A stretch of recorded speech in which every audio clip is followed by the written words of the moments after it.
Perfecto. Pues muy buenas tardes a todas las personas que nos siguen en esta transmisión. Les damos la más cordial bienvenida a este segundo panel que lleva por título La planificación del presupuesto y sensibilización para la transversalización de la perspectiva de género. Esta tarde contamos con la presencia de 3 expertas en el tema. En el orden en que las voy a mencionar, quizá no sea el de su participación, pero van a estar en un acto dialógico con todas y todos nosotros. Quiero comenzar también haciendo punto de señal. El alcalde, Víctor Romo, de Vivar Guerra, les envía a todas y todos un cordial saludo. Les manifiesta el interés que tiene porque estos temas justamente salgan, ¿no?, desde una perspectiva innovadora del gobierno abierto y desde esta mirada que tiene ya bastantes años acompañando la política pública que él encarna, abandera y legitima de manera constante. En este momento nuestro alcalde está atendiendo algunas situaciones de gobierno, pero está muy atento en el desarrollo de lo que está emprendiendo la Dirección de Igualdad, encabezada por la licenciada Angie Ariadna Villanueva, que en un momento se va a incorporar con todas y todos nosotros. Tenemos en esta tarde la presencia de Magdalena García Hernández, que es directora general de Buffet de Estudios Interdisciplinarios, de Claudia Corichi García, titular de la Unidad de Enlace Legislativo y Relaciones Institucionales, y de Marta Ferreira Beltrán. En esta primera etapa de este evento les vamos a pedir a cada una de ellas que de manera breve nos puedan comentar sobre el título de este segundo panel y posteriormente voy a leer la semblanza de cada una de las participantes a fin de que tenga su intervención en un tiempo de mayor plazo. Adelante, Magdalena García. Nos habías avisado y que no irá en el orden. ¿Qué tal? Soy Magdalena García, soy coordinadora de Mira Pensadoras Urbanas. Mira nos dedicamos al tema económico presupuestal, que es el que vamos a ver hoy. Me da mucho gusto estar con todas ustedes en este lugar. Muchas gracias. Gracias. Marta Ferreira, el uso de la voz. Hola, buenas tardes. Es un gusto estar aquí a esta hora con ustedes. Vamos a platicar muy rico seguramente y tenemos mucha gente que nos mandará sus preguntas y esto es muy interesante poder abrir también de alguna manera desde mi parte, que es la política del gobierno, la política pública, pues las ventanas y la puerta a las preguntas que nos puedan hacer. Soy Marta Ferreira, soy directora general en el Instituto Nacional de las Mujeres sobre temas de autonomía y empoderamiento para la igualdad sustantiva. Gracias. Muy bien, Claudia Corichi. Gracias, me da un gusto enorme estar con todas estas mujeres, además y a la gente que nos está viendo, por supuesto, gente que estimo mucho, que quiero mucho, que admiro mucho. Soy Claudia Corichi García, soy titular de la Unidad de Enlace Legislativo y Relaciones Institucionales de la Auditoría Superior de la Federación. He sido senadora, diputada, he sido legisladora y, por supuesto, apasionada también de estos temas y soy economista. Entonces, muchas gracias por la invitación a este tema que de verdad creo que va a ser muy bueno para todas y para todos platicar. Muy bien, vamos a dar entonces inicio a este tema que nos va a poner a la expectativa de las palabras y la experiencia que vamos a escuchar esta tarde. Sin olvidar que los presupuestos públicos sensibles al género tienen una planeación específica, una programación y un presupuesto que contribuye sin lugar a dudas al avance de la igualdad y a la realización de los derechos de las mujeres. Voy a leer en este momento y le pido a la maestra Claudia Corichi que nos haga favor de ir preparando su intervención, así como a la persona que le asiste para compartir los materiales. Voy a dar pie a la lectura de una breve semblanza, como les he comentado, porque si no, abarcaría toda la tarde en leer todo lo que ha hecho Claudia Corichi y desde una genealogía familiar que saludo con cariño y que todo mundo reconoce. La maestra Claudia Corichi García es titular de la Unidad de Enlace Legislativo y Relaciones Institucionales, como lo acaba de comentar. También es economista por la UNAM, tiene una maestría en Comunicación Política y Gobernanza Estratégica, y también es especialista en políticas públicas y estudios de género por la Facultad Latinoamericana de Ciencias Sociales, el FLACSO. También es especialista en transparencia, rendición de cuentas, combate a la corrupción por la Universidad Iberoamericana. Fue senadora de la República y ha sido diputada en el periodo 2015-2018. Como diputada fue presidenta de la Comisión Especial para dar seguimiento a los procesos y resultados de las compras del gobierno federal y la secretaría de la Comisión de Vigilancia de la Auditoría Superior, y también fungió como conductora del programa Pulso Fórmula de Grupo Fórmula durante 5 años. Ha sido consejera editorial del diario Reforma desde hace 10 años, escribe una columna semanal todos los miércoles en El Sol de México, que muchas y muchos seguimos. Adelante, maestra Claudia.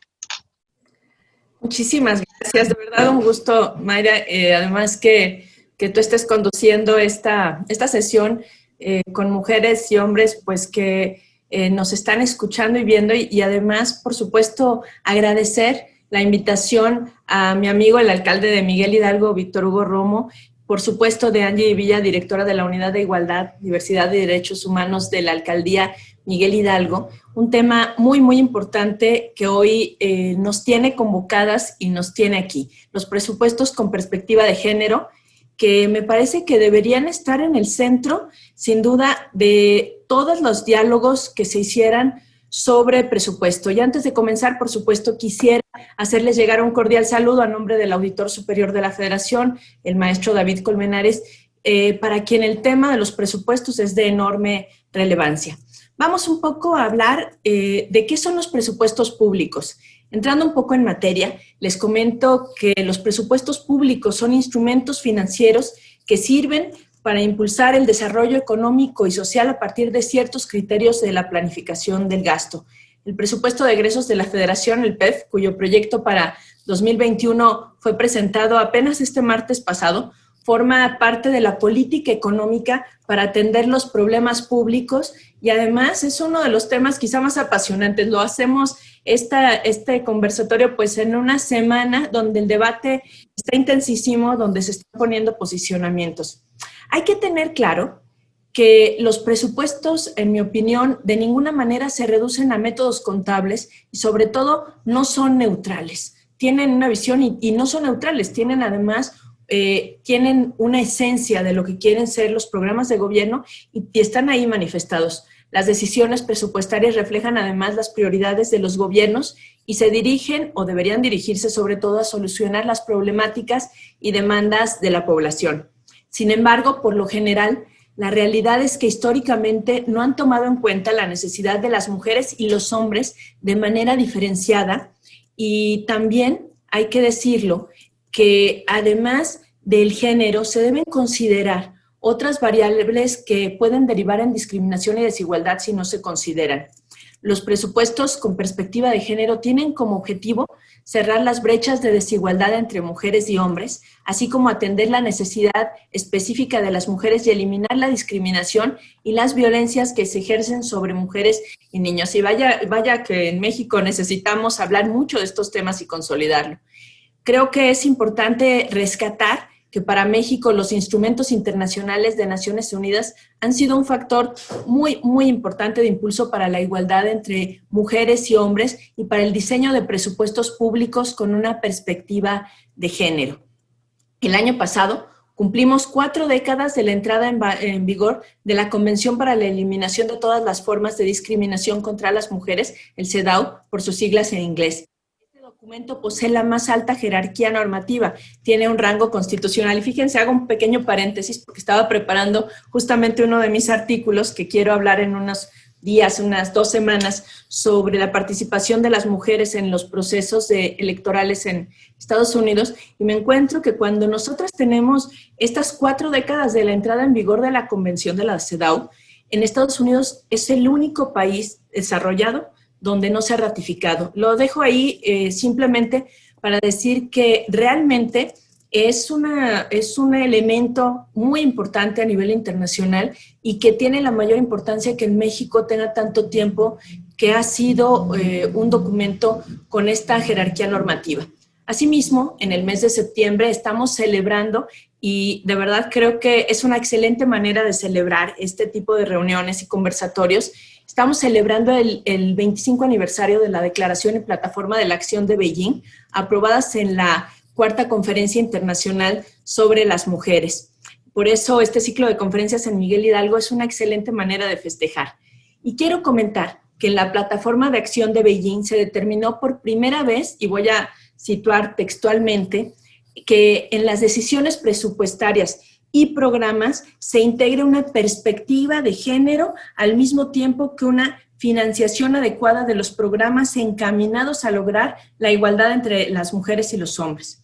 México, además, fue pionero en los presupuestos etiquetados para la igualdad de género gracias a la incidencia legislativa y los aportes metodológicos pues, de muchas ciudadanas, de muchas mujeres que nos antecedieron, pero también de las organizaciones feministas desde los años 90. Sin embargo, su formalización ocurrió hasta 2008, cuando se etiquetaron recursos para la igualdad entre mujeres y hombres en el anexo presupuestario concerniente en el PEF. Por cierto, para 2021, el gobierno federal está proponiendo un total de 128,000 millones de pesos, un poquito más de 128,000 millones de pesos en el anexo 13, el famoso anexo 13. No obstante, debemos reconocer que aunque suena a que es mucho dinero, los recursos de este anexo 13 solo representan el 1.7% de todo el presupuesto que se ejerce a nivel federal. En el caso de las alcaldías, como ustedes bien conocen, su presupuesto es aprobado por la legislatura del Congreso de la Ciudad de México. El alcalde, en este caso, formula el proyecto de presupuesto de la demarcación territorial y lo somete a la aprobación del Consejo, y este órgano colegiado lo remite al Ejecutivo local para su integración al proyecto de presupuesto de la ciudad, y además, después de esto, se envía al Congreso local. La supervisión del ejercicio del gasto público de las alcaldías también es atribución de los consejos. El presupuesto de las demarcaciones territoriales está sujeto a las previsiones de ingresos de la Hacienda Pública de la ciudad, y de acuerdo al artículo, me parece que es el 122 de la Constitución Política de los Estados Unidos Mexicanos, se compone al menos de los siguientes elementos que vale la pena mencionar. Los montos que les corresponden por concepto de participaciones federales, los impuestos locales recaudados por las haciendas de la Ciudad de México, y también los ingresos derivados de la prestación de servicios a su cargo. Cabe destacar que entre las finalidades de las alcaldías establecidas en la vanguardista, y hay que decirlo, muy vanguardista Constitución Política de la Ciudad de México, se encuentra la de impulsar en las políticas públicas y los programas la transversalidad de género para erradicar la desigualdad, la discriminación y violencia contra las mujeres, así como garantizar la igualdad sustantiva y la paridad entre mujeres y hombres en los altos mandos de las alcaldías. ¿Cuáles son, en mi opinión, los principales desafíos que se tienen a nivel local y a nivel federal? Bueno, hay muchos, pero voy a enmarcar fundamentalmente dos de ellos. Una es la transversalización de la perspectiva de género en todo el ciclo presupuestal, y otra, diría yo, la incorporación del enfoque de género en el trabajo institucional constante. Sobre el primer punto, considero necesario que se piense en términos de mujeres y hombres y no de ciudadanos en lo abstracto. En cada una de las etapas del ciclo presupuestal se debería pensar así, y como presenta esta gráfica en el proceso, digamos que es, pues esta gráfica, digamos, es muy sencilla de explicar en términos de cómo está el ciclo presupuestal. Planeación, programación, la asignación de recursos, la forma en que se gastan los recursos y la fiscalización y evaluación de los beneficios concretos para hombres y mujeres, que suele además ser muy diferente. En cuanto al segundo desafío que estoy enmarcando, estoy convencida de las ventajas que tiene para el desarrollo de las instituciones capacitar de manera constante al personal, a los hombres y a las mujeres, no nada más a las mujeres, para que hagan suya la perspectiva de género al interior de los espacios de trabajo. Y por supuesto, un gran desafío son nuestros espacios también individuales, nuestros espacios personales en ese sentido, para ir cambiando culturalmente. quiero hacer una referencia porque ahora que colaboro en la Auditoría Superior de la Federación, me parece que este ciclo presupuestario me cobra mucho sentido en los retos que tenemos y enfrentamos. Por una parte, ha sido un presupuesto con esa visión, pero en el caso, por ejemplo, de la fiscalización, la Auditoría Superior de la Federación, como parte, como ustedes saben, del órgano legislativo, revisa anualmente que los impuestos se hayan cobrado bien y que el dinero público se haya gastado de manera correcta en todos los proyectos y programas para beneficio de la sociedad. Nuestra institución lleva a cabo una tarea de fiscalización de recursos públicos a través de auditorías de diversos temas, de diversos tipos, y me gustaría mencionar nada más 4. Una es de desempeño, y estas auditorías de desempeño son muy importantes, sobre todo para evaluar las políticas de igualdad. Otra es de cumplimiento financiero, pues habla de cómo se cumplió financieramente con las expectativas en la aplicación de recursos, de inversiones físicas, y también hay auditorías combinadas, entre otras. Asimismo, realizamos en la Auditoría Superior de la Federación estudios y evaluaciones de la política pública. Esto sobre todo en esta auditoría de desempeño que yo les hablaba, y producto de esto se pueden dar recomendaciones, aclaraciones, pliegos de observación o fincar incluso en el peor de los casos, digamos, responsabilidades administrativas, bueno, en el peor de los casos penales, a servidoras y servidores públicos. Además, en los casos estos que hablamos, la Auditoría Superior de la Federación puede presentar denuncias administrativas o denuncias penales a las instancias correspondientes. Con toda certeza, les digo que para la evaluación profesional y objetiva de los programas y de la política pública, sobre todo en lo que hoy nos concierne, que es en materia de igualdad de género, las niñas y las mujeres de México tienen en nosotros, en la Auditoría Superior de la Federación, un aliado. En esta administración, la primera vez que existe un comité de igualdad de género. Tengo el honor, además de ser titular de la Unidad de Enlace Legislativo y Relaciones Institucionales, de presidir este Comité de Igualdad, y es un reto enorme porque son instituciones que tradicionalmente no hablaban de las políticas de igualdad y que hoy empiezan no solo a hablarlo, sino a saber que la labor que nosotros generamos en la Auditoría Superior es muy importante para que se ejerza de manera correcta los presupuestos, en especial en un rubro tan delicado, tan importante como es esta. No quiero extenderme porque además sé que tendremos un diálogo, pero porque hay mujeres extraordinarias que van a dar su ponencia, pero quisiera finalizar mi intervención diciendo que estoy convencida que la construcción de un país igualitario, un país más justo, en el que las mujeres y los hombres gocemos de las mismas oportunidades y derechos, un país que ha sido muy lastimado, un país en el cual la violencia de género es una constante y la desigualdad lo sigue siendo, a pesar de los grandes avances en términos de paridad política. Sin duda, la construcción de este país justo incluye y pasa por la igualdad en el acceso a los recursos y en la buena ejecución de estos recursos para los fines que fueron creados. El presupuesto público es un bien común y como tal debe ser aprovechado por todas y para todos. Sé que además la Alcaldía Miguel Hidalgo enfrentará este reto, además lo saben hacer muy bien, traen mucha experiencia, con compromiso, y de verdad que felicito esta idea de estar hablando de estos temas, de estar en el compromiso de estos temas, pero de que hablemos de estos temas en las alcaldías, en los estados, en todos los municipios, pero en todo el país, impulsando juntas y juntos que los temas de igualdad de género son temas fundamentales en la construcción de un país más justo. Y por supuesto que en la realidad tangible de la vida cotidiana de mujeres y hombres, los presupuestos tienen todo por decir. Hay una frase que era muy importante, que nos gusta mucho, que dice, menos lacito y más dinerito, más o menos así, algo así decían las activistas madrileñas, y me parece que es importante esto. El recurso, y lo decía, lo hemos dicho siempre, ahí donde se ponen las prioridades del recurso, ahí donde está el dinero, ahí donde se dice que están las prioridades, se demuestra en el presupuesto, y ahí es donde podemos ver los compromisos. Por eso, sin la inclusión de la perspectiva de género en políticas y presupuestos públicos como elemento central de la justicia, es impensable arribar a una democracia moderna en que la igualdad sea una realidad. Muchísimas gracias por la invitación y por supuesto estoy a sus órdenes en todas las preguntas o comentarios, y un gusto participar con todas y todos ustedes. Muchísimas gracias, querida Claudia Corichi. Ya me acabo de... No me incorporé apenas. Hola, Angie. Tuve la oportunidad de escuchar completa tu ponencia, me conecté a tiempo, pero también quise que te diera la bienvenida, Mayra Niño. Eres queridísima y admirada por nosotras. Nos encanta verte crecer y haberte acompañado. Tú ya sabes en qué espacios, de cerca, de lejos, y siempre admirando y reconociendo tu trabajo. Me encanta la forma en que cerraste la ponencia. Claro que un mundo así es posible y lo tenemos que construir juntas y juntos ahora.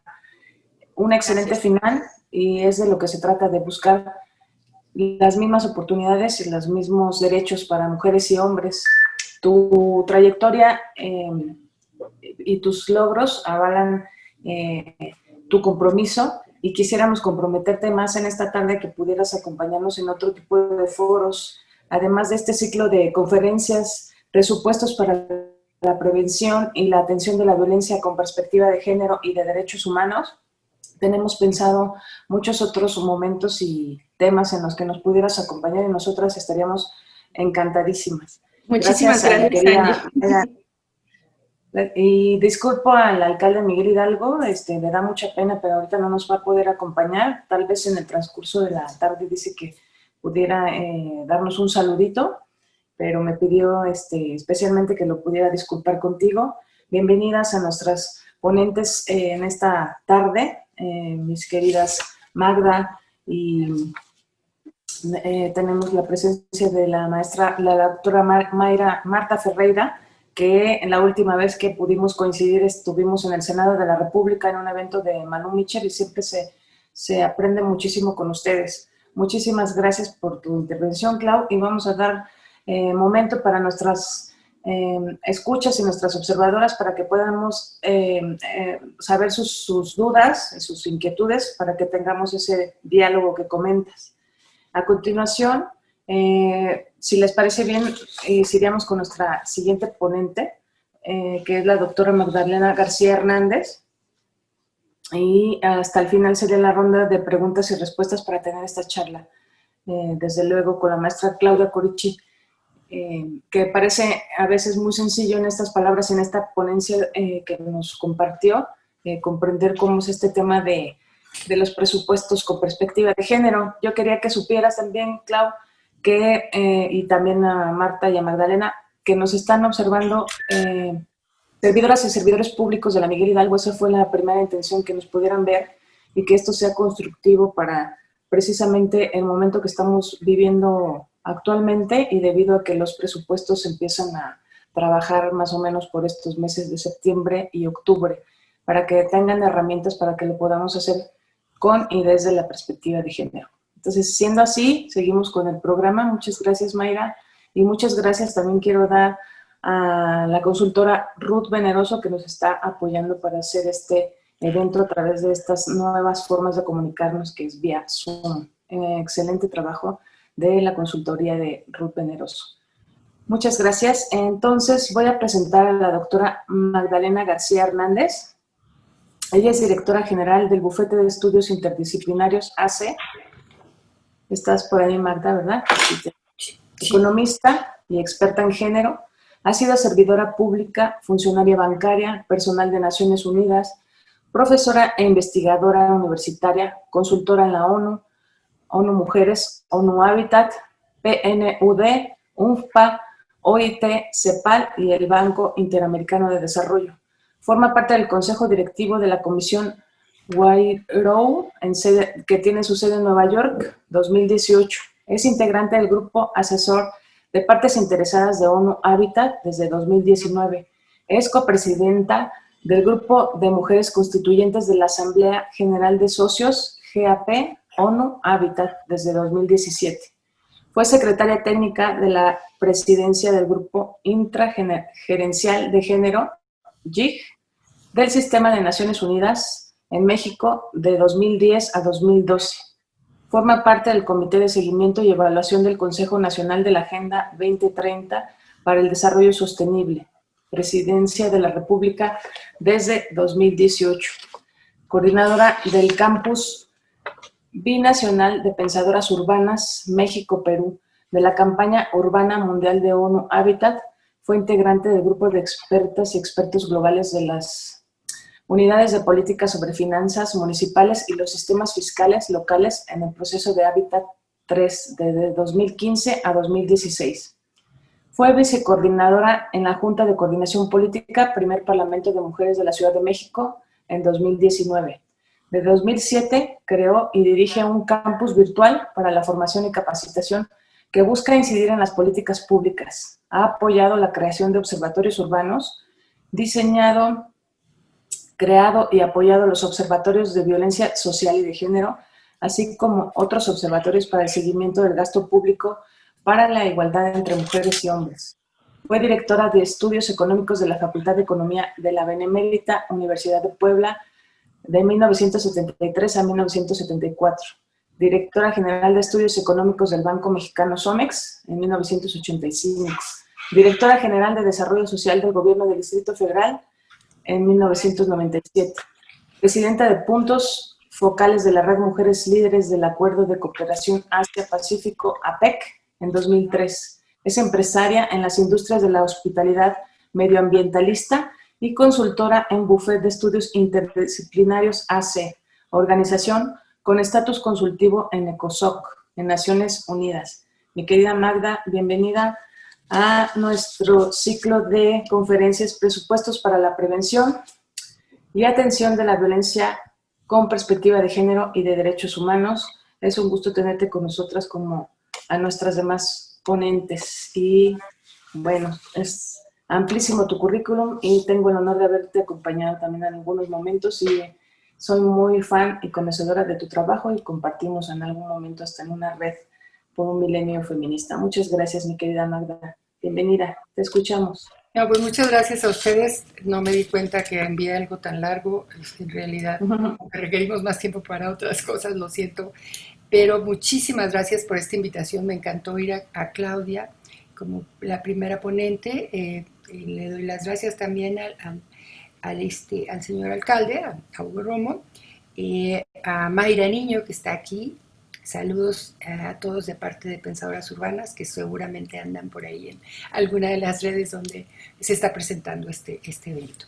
Bueno, yo he preparado algo que va a ser casi que telegráfico, pero siempre pienso que los documentos que se hacen en estos espacios deben de tener saldo pedagógico, ¿no? Es muy importante que lo que presentemos, a pesar de que a veces no se pueda profundizar en ellos, quede como grabado y en el caso de ustedes lo puedan compartir, ¿no? Para que podamos tener un increciendo, un aumento consistente y sistemático de nuestros conocimientos y estar como en la misma frecuencia. Porque este es un tema técnico que parece difícil, pero en realidad no lo es tanto, ¿no? Es esta parte de los estereotipos de género en donde los números pareciera ser que no se nos dan, eso no es cierto, pero es muy importante toda esta parte de explicaciones sencillas que a lo mejor a veces no son tanto, pero ay no, es que me pueden habilitar para subir la presentación. Está activada. Ok, perdón, sí. Gracias. Ok. Déjenme ordenar un poquito. Bueno, me di cuenta que Claudia usó poquitos minutos, no sé exactamente cuántos minutos tenemos entonces, pero me voy a tratar de ir muy rápido. Unos entre 10 y 12, Margarita, por favor. Muchas gracias. Ok, muy bien, muchas gracias. Entonces, bueno, les he preparado una presentación en donde quiero hablar sobre todo de asuntos estructurales. Creo que lo que dijo Claudia, en mi caso, me dio una introducción muy buena, muy clara, muy precisa, que no es necesario que repita algunas de las cosas que ella ya dijo. Porque quiero hablar de asuntos estructurales porque la situación por la que estamos pasando es realmente delicadísima, es inédita y no podemos seguir haciendo lo mismo y esperar resultados diferentes. Entonces creo que es muy importante que hagamos una reflexión muy de fondo en relación a cuáles son los caminos de los que podemos disponer. En el caso de nuestro país, desde que se inició el modelo neoliberal, que fue por allá de finales de los 70, ¿no? En el mundo se inició con la Escuela de Chicago en Chile, allá con Pinochet en 1973. En el caso de México se siguió una muy rigurosa política y las directrices de la política neoliberal, ¿no? Y para afirmar esto, uso estas dos gráficas. Una de ellas es el salario mínimo en América Latina, son 20 países, y ahí podemos advertir cómo México, que es lo negrito, que está punteado, ¿no? No sé si usted... Ay, perdón, se me pasó. Es el que está más abajo y es el que siguió bajando, y apenas hasta los últimos años empieza a mejorar, y sobre todo en este gobierno, ¿no? En el otro cuadro tenemos... En el otro cuadro tenemos los salarios mínimos desde que existe su registro, que es en el siglo XIX, hasta la fecha, está hasta 2020 actualizado, y ahí podemos ver cómo ha mejorado, pero podemos ver la caída desde el periodo de José López Portillo hasta el periodo de los últimos presidentes, que se estuvo prácticamente estancado. Entonces estamos en una situación estructural muy, muy difícil, porque los procesos de precarización han afectado demasiado a las mujeres. Y la pandemia nos ha cobrado la factura, ¿no? De estas políticas neoliberales, con sistemas de salud desmantelados, con amplios grupos de población precarizados y mujeres soportando el retiro gubernamental a través de la ampliación e intensificación de sus múltiples jornadas de trabajo. Entonces podemos ver cómo en el caso del cuidado a nivel nacional las mujeres trabajan en promedio, de acuerdo a las estadísticas del INEGI, casi 49 horas, cerca de 50, y los hombres alrededor de 20. Ahí hay una diferencia importante, y además otro asunto que tendríamos que tomar en consideración es la velocidad en la que tenemos que trabajar para lograr que las horas que existen durante el día nos dé tiempo de hacer todas las múltiples jornadas de trabajo que tenemos las mujeres. El otro tema es la violencia de pareja, que se ha agudizado en estos periodos de convivencia sistemática y permanente. El otro tiene que ver con que el 70% del personal médico en México son mujeres, ocupadas no necesariamente en los puestos superiores. Y el último tiene que ver con los niveles de desempleo. Aquí tenemos unas estadísticas de las tasas de desempleo, que cuando inició la pandemia, en el caso promedio nacional, teníamos una tasa de desempleo del 32% de las mujeres, en una tasa que mide el mismo INEGI, en una tasa alternativa que considera a aquellas mujeres y hombres que quisieran trabajar y que no lo pueden hacer porque tienen una edad en la que ya los empleadores no los ocupan, o porque tienen que desarrollar actividades de cuidado, ¿no? Otra de las cosas que podemos advertir en el caso de México es la cobertura educativa tan baja que tenemos, y un ejemplo lo tenemos aquí en la cobertura educativa de 0 a 2 años, que con estadísticas de la OCDE podemos ver que México tiene solo 2.5% de esa cobertura, en tanto que Colombia tiene casi el 50%, ¿no? Aquí hay una explicación de cómo la pandemia agudiza los estragos de la aplicación del modelo neoliberal, y lo que señalo en este caso son las directrices centrales de lo que es el modelo neoliberal, sistematizado y resumido por el Consenso de Washington, aunque ese no fue consenso ni fue lo original.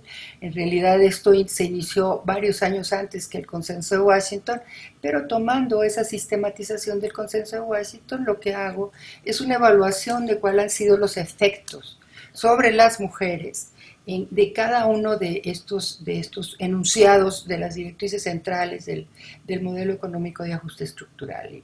No creo que me vaya a dar tiempo de ver todo esto con detalle, pero la precarización laboral, que aumenta las jornadas de trabajo para complementar o sustituir el ingreso familiar, ha provocado que las mujeres nos incorporemos al mercado laboral mucho más jóvenes en la época reproductiva, cosa que antes sucedía después de la época de que los hijos estaban pequeños, y en nuestro caso esta enorme precarización que pudieron ver en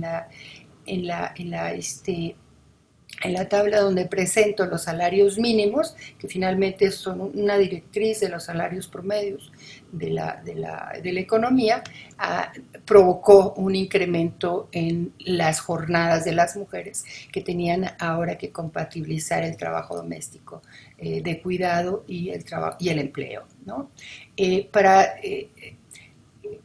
Hay una serie de efectos cuando se señala remover la competencia desleal y entonces el gobierno se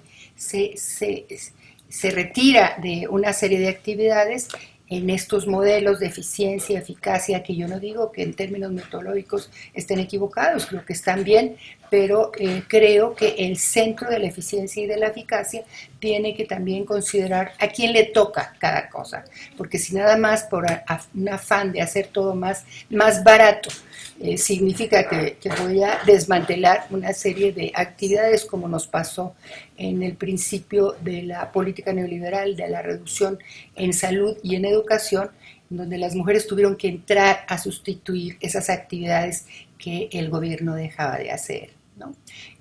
También la reducción en la inversión pública en infraestructura, eso hace que las mujeres requieran de más tiempo para conseguir los servicios básicos, los procesos de privatización que hicieron que una serie de recursos fuesen encarecidos y antes tomábamos agua la llave y enseguida la privatización del ámbito del agua ha generado no solamente precarización, sino también mucho mayor problemas en términos sanitarios y en las colonias por la falta del gasto público en materia de servicios públicos, ¿no? La eliminación de los subsidios fiscales, eso también dio como consecuencia un aumento en la pobreza que se está retomando ahora por las estimaciones de lo que puede pasar con la pandemia y cómo se puede elevar los niveles de pobreza y los efectos que va a tener sobre las mujeres. Eso nos pasó de manera muy fuerte en la década de los 80, que se le denomina la década perdida. Lo mismo la reducción de los impuestos sobre la renta para incentivar la inversión privada, que acabamos los causantes cautivos pagando esa modificación de la política de remuneraciones, los aumentos de IVA que afectan más a las mujeres por los productos que requerimos para la menstruación y cosméticos, el desmantelamiento de la banca de desarrollo que hace que las mujeres generalmente tenían menores accesos al instrumento financiero y ahora en general los instrumentos financieros desaparecieron, que ahora se están tratando de recuperar, ¿no? Y toda esa parte de la apertura económica, la liberalización comercial, y todos estos efectos que han tenido sobre la vida de las mujeres con las maquilas, etcétera, etcétera, pues ha afectado de manera muy importante la calidad y el nivel de vida de las mujeres. Afortunadamente tenemos una arquitectura institucional muy importante que requiere conocerla, utilizarla, que de verdad que esta arquitectura institucional que la tienen ustedes en esta figura de círculo, que es lo mismo que presentó Claudia, nada más que con más elementos. Este es un gráfico de Hacienda que siempre me ha gustado mucho porque tiene casi todos los elementos que se requieren para entender esta gestión para resultados, que es la base de la arquitectura institucional para hacer los presupuestos, ¿no? Es producto del modelo neoliberal, se hizo para que los gobiernos se ordenaran y no gastaran más allá de lo que pudiera poner en peligro las inversiones extranjeras, ¿no? Pero creo que es una metodología que los resultados, ahí está el detalle. Los resultados en un país que ha abrazado a los derechos humanos tienen que ser y estar vinculados a los derechos humanos, a las brechas de desigualdad generadas que se pueden medir a través del acceso y disfrute de los derechos humanos. Entonces, la metodología de verdad que no le pide nada a nadie. Tenemos aquí la Constitución Política de los Estados Unidos Mexicanos y las directrices fundamentales en donde Todas las personas deben de gozar de sus derechos humanos y además todas las autoridades en el ámbito de su competencia tienen la obligación de garantizar los derechos humanos. Entonces creo que en el ámbito de la arquitectura institucional no nos falta nada. Yo creo que estamos muy bien dotados y donde tenemos el problema es en el ámbito presupuestal.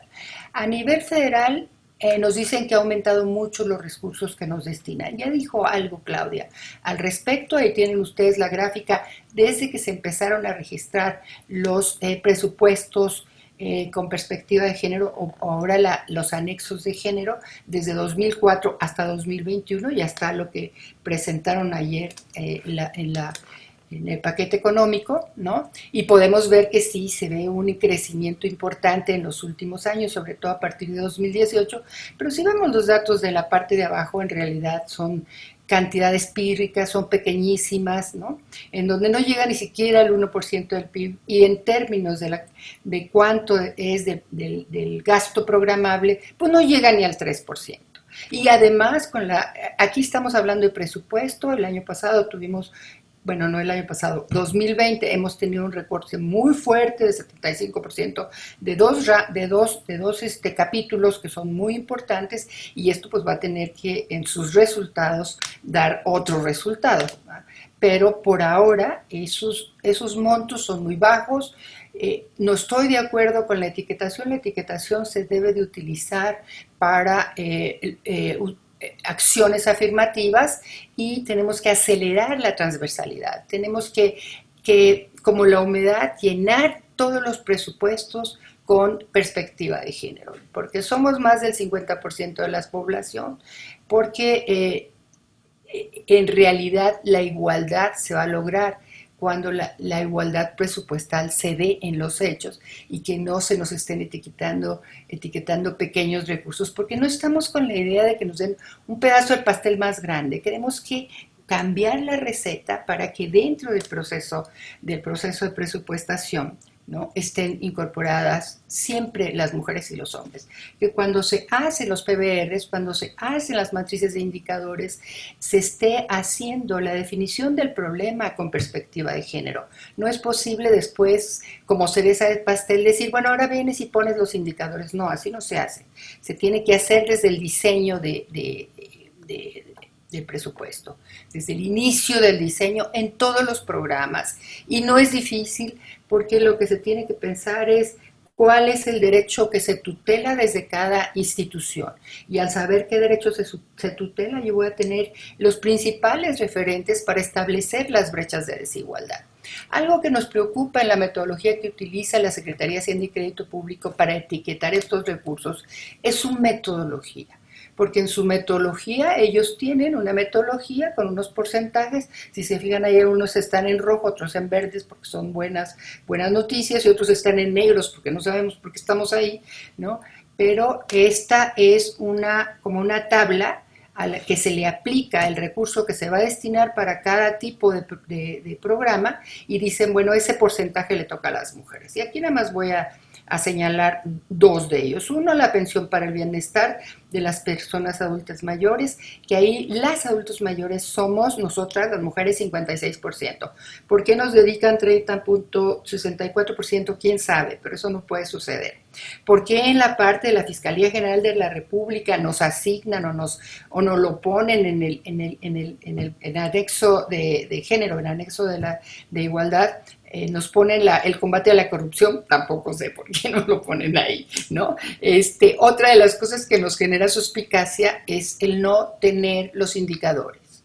Porque, por ejemplo, fíjense, desde el año 2017 al 2018 hubo un aumento enorme en el CONACYT para becas de posgrado y apoyo a la calidad. Pasó de 90 millones a 4,000 millones, y desde entonces se ha mantenido. No he visto todavía, porque no parece que hayan publicado todavía el anexo, pero ¿qué tiene que ver 90 con 4,000? ¿Cuántas mujeres han sido becadas? No queremos los nombres, ya sabemos que eso no se puede, pero en dónde están, qué hacen, qué estudiaron, etcétera, etcétera. Entonces, esos son elementos muy importantes que se requiere conocer para saber la calidad de lo que se está haciendo en materia presupuestal. Las atribuciones de las alcaldías son amplísimas. En todas ellas se debe incorporar presupuestos para la igualdad de forma transversal y contemplar acciones afirmativas tal como lo señala la CEDAW, ¿no? Y además hay otras series de directrices importantes. La CEDAW es maravillosa porque además la CEDAW tiene una serie de recomendaciones adicionales que ha ido mejorando su cuerpo original, que nos permitirían de verdad hacer esto unido a la arquitectura institucional de la que hablé, de verdad que es una bomba. Las autoridades de las alcaldías tienen mandato para ello, ya lo dijo Claudia, y aquí nada más está resumidas los 3 aspectos que aparecen en la Constitución. Y no obstante, a pesar de que la Constitución de la Ciudad de México no les dio la mayoría de edad a las alcaldías para disponer y poder tener recursos propios, la mayoría de los que tienen son recursos federales o recursos de la ciudad, del gobierno de la ciudad, tiene autonomía de gestión. Entonces eso posibilita de que las alcaldías en la Ciudad de México puedan hacer un trabajo fantástico. Esta alcaldía en particular es muy poderosa, está entre los 10 municipios que más valor agregado generan en el país. Ocupa el 3er lugar nacional en la generación del valor agregado en la preparación de alimentos y bebidas, que es toda la parte de restaurantes. Su potencial recaudatorio es enorme, imagínense, son cerca de 2.500, ya no sé cuántos son, pero son muchísimos municipios, y que esta alcaldía esté en esos lugares es potencialmente muy importante. Aquí está la metodología y estrategia en una diapositiva de lo que significa el proceso presupuestal. Nosotras, en mi caso, yo desde 2007 agregué la legislación, porque en la legislación yo puedo meter las convenciones y ahí tengo que ver si se está armonizado, en planeación y programación si está alineado, en presupuestos si hay suficiencia, en calidad en ejercicio y control si hay calidad, en monitoreo si hay eficiencia, en evaluación si hay eficacia, y termino con transparencia, que es la parte de la cuenta pública y que es la actividad que desarrollan en la Auditoría Superior de la Federación, de la cual percibimos y decimos que es muy importante la participación social. Y la forma de observar no significa nada más saber si se gastó el recurso, si no hubo desviaciones, sino todos estos escalones de esta escalera están alineados a lo que se debe de alinear. Arriba las convenciones, por supuesto la Constitución y las leyes paraguas. La ley de presupuesto y responsabilidad hacendaria es una verdadera belleza. En planeación tiene que estar la Agenda 2030, tiene que estar Acción de Beijing, tiene que estar Cairo. En la parte de programación tiene que estar las agendas globales, Addis Abeba, etcétera. En la parte de cuando empezamos a hacer los indicadores, que es desde planeación, tenemos que estar conociendo los indicadores maravillosos del Comité Belén do Pará, que de verdad deben de estar dentro del sistema de evaluación del desempeño. Los indicadores de la ODE, para los ODS son muy, muy débiles para poder contener todo lo que se requiere en términos de perspectiva de género, y muchos de ellos ni siquiera existen ni tienen criterios para su elaboración. Aquí tenemos también fases de las auditorías cualitativas que se deberían de hacer de género, donde los OIC tendrían que estar involucrados, donde la Secretaría de Hacienda desde la programación tendría que estar revisando los indicadores, y luego en las fases del ejercicio y control, la auditoría cualitativa de género tendría que estar a cargo de los OIC y al final de la Auditoría Superior de la Federación. Aquí está la Agenda Global de Naciones Unidas. De verdad que es de una riqueza maravillosa. Esto se agrega a esta arquitectura institucional de la que les hablaba, y que en realidad tenemos mucho para hacerlo. Aquí tenemos algunos indicadores de brechas de desigualdad en la Ciudad de México que son estratégicos. Tenemos el uso de tiempo en la primera, en la segunda tenemos los ingresos por hora trabajada de la población ocupada. Nos habían estado... ya voy a acabar, me faltan dos. Me parece que si tú nos regalas un poquito más de tiempo al final, nos pudiéramos detener a charlarlo con más calma. Me parece fundamental lo de los indicadores, y si nos regalas unos minutitos más al término, la maestra Marta Ferreira Beltrán ya se tiene que retirar a algún otro evento, entonces nos daría su ponencia a ella y cerraríamos y volveríamos otra vez contigo para que nos expliques Perfecto. exactamente estas. Perfecto. Perfecto. Muchas gracias, Magda. Y espero que mis compañeras y compañeros, servidoras y servidores públicos de la Alcaldía Miguel Hidalgo y cualquiera otra persona que están conectadas en este Zoom y Facebook Live, nos estén poniendo toda la atención y tengan sus preguntas a la mano. A continuación, vamos a darle la palabra a la maestra Marta Ferreira Beltrán, agradeciendo de nueva cuenta su puntual asistencia, y también es otra admiradísima. Este evento está de lujo y voy a proceder a leer su semblanza que nos hizo favor de hacer llegar, y inmediatamente después, si nos regala su ponencia, se lo agradeceríamos mucho. Maestra Marta Ferreira Beltrán es directora general de Autonomía y Empoderamiento para la Igualdad Sustantiva de InMujeres. Licenciada en Historia y maestra en Estudios Políticos por la UNAM de 2012 a 2016, fue subdirectora de Debate Feminista e integrante de su comité editorial hasta 2018. Secretaría de Igualdad del PUEG, /CIEG, de la UNAM. En 2016 formó parte del equipo de elaboración del Protocolo de Atención a la Violencia de Género en la UNAM y ha sido parte del mecanismo de evaluación.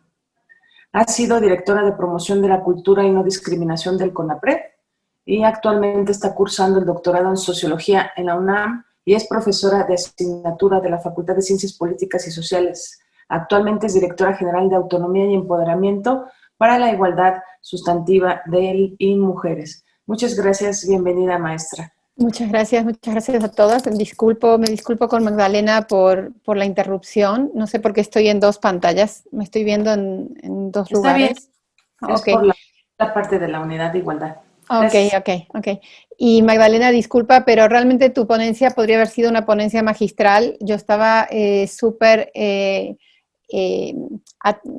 inspirada oyéndote y me dio pena que te cortaran para que yo hablara, porque creo que estabas justo entrando en el tema de la alcaldía y me parecía fundamental. Así que voy a tratar de decir lo poco que quedó sin decir, también porque Claudia fue muy pedagógica. Y eso también siempre se agradece cuando estás escuchando. Entonces yo voy a hablar por un poquito para completar algunos puntos que tocaron y que creo que pueden ser de interés, para dejar luego que regrese Magdalena y termine de terminar su ponencia, que estaba magnífica. Creo que coincido mucho en todo lo que han dicho, por supuesto, Claudia, desde una mirada pues institucional, y Magdalena desde esa mirada conocedora de todos, de diferentes ángulos, ¿no? Coincido con algo que dijo Magdalena, que para empezar, que no se puede esperar resultados diferentes haciendo lo mismo. Creo que eso es una clave para... Yo soy profesora de asignatura de análisis de las políticas públicas y siempre trato justamente de explicar la diferencia que es poner un sujeto neutro, que no existe, un sujeto ideal que no existe en el centro de las políticas, como ha sido la historia de las políticas públicas fundamentalmente, porque las políticas, en todo caso en nuestra región, han dado sistemáticamente la espalda a las mujeres y a las niñas. Entonces, ese sujeto casi mítico, diría yo, un sujeto que no tiene personas dependientes, que no tiene que cuidar, que no tiene responsabilidades, que tiene trabajo, que tiene un empleo formal, que se transporta fundamentalmente en transporte privado. Todo eso ha ido conformando incluso las ciudades en las que vivimos, el presupuesto como está organizado, los principios que se han naturalizado de la política, ¿no? Entonces yo creo que esa mirada de cambiar justamente lo que dice Magdalena, de transformar esa mirada, de poner un sujeto concreto, con una situación territorial determinada, con unas vulnerabilidades que se han sumado en lo largo de su vida, probablemente por su origen étnico, por su edad, por sus posibles discapacidades, a la condición de género. Creo que esa es una herramienta muy poderosa. Y esa herramienta poderosa es la transversalización de género. Lamentablemente tiene ese nombre imposible y tan difícil de entender y de aterrizar. Sin embargo, tiene ese nombre también en inglés, que es el gender mainstreaming, que habla de poner en el centro de la corriente principal de la política ese sujeto que es mujer, ese sujeto que es niña, ese sujeto diverso, diversa, al centro de la política y hacer una política con una mirada diferenciada, mirando y pensando en las desigualdades, cómo impactan las políticas de manera diferenciada. Magdalena nos trazó, cuando había como una escalera, donde ella empezó con la legislación y terminó con la rendición de cuentas, que es todo el proceso de la política, ¿no? Me parece bien que incluya el tema de la legislación, porque me parece muy importante. México tiene una legislación de las más sólidas, y yo me atrevería a decir casi del mundo, en materia de derechos humanos y de reconocimiento del tema de la igualdad de género. Lamentablemente hay un salto entre la igualdad normativa, lo que puede llamarse la igualdad formal, con la igualdad sustantiva, que es justamente esta igualdad cotidiana, lo que sería pues vivir en un mundo sin desigualdades y sobre todo sin desigualdades de género, que son las que estamos hablando. Entonces, esta igualdad sustantiva sabemos que no la tenemos, ¿no? Nos vamos acercando en algunos momentos más, algunos momentos menos, pero hay poblaciones que no las tienen en absoluto, ¿no? Prácticamente para nada. Como decíamos, a medida que van acumulando situaciones y condiciones de vulnerabilidad, las mujeres van alejándose cada vez más de esta posibilidad, de este anhelo de igualdad sustantiva que haría que niñas y niños asistieran a la escuela en las mismas condiciones, en las mismas posibilidades, hasta la misma edad, que recibieran el mismo trato, el mismo tipo de expectativas en la educación, que evitara que las niñas a los 10 años, prácticamente en toda nuestra región, a los 10 años sientan que sus compañeros varones son más inteligentes que ellas. O sea, cómo la desigualdad va golpeando a las mujeres desde pequeñas y va esto sumándose a esto que decimos que es la desigualdad, que es una desigualdad finalmente que tiene raíces estructurales, como bien decían las compañeras que me antecedían. Entonces, esta transversalización de género, el reto que se tienen desde las políticas públicas, cuando las políticas públicas son feministas e intentan poner a este sujeto mujer, niña y la diversidad al centro de las políticas, el gran reto es cómo hacer para que no queden en la superficie de la transversalidad.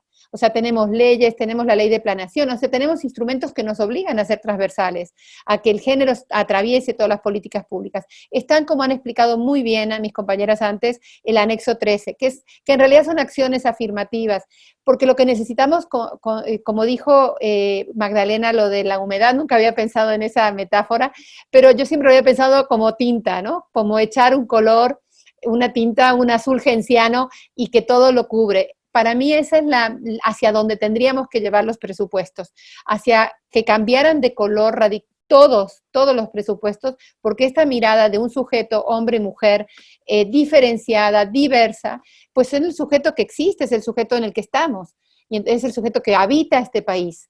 Y es el sujeto que sufre también los impactos, es un sujeto femenino, en todo caso estamos hablando de mujeres, del sujeto de las niñas que sufren los impactos de la falta de perspectiva de género en las políticas. Y entonces entramos al terreno también o sea, cómo hacer para construir esa transversalización. ¿Qué fue lo que usamos? ¿No? O sea, yo he leído desde que empezó esto en el 97 que el Consejo de Europa creó, o sea, nos dotó de esa primera definición sobre la transversalización de género. Llevo, pues eso, 23 años pensando y tratando de aplicarla con diferentes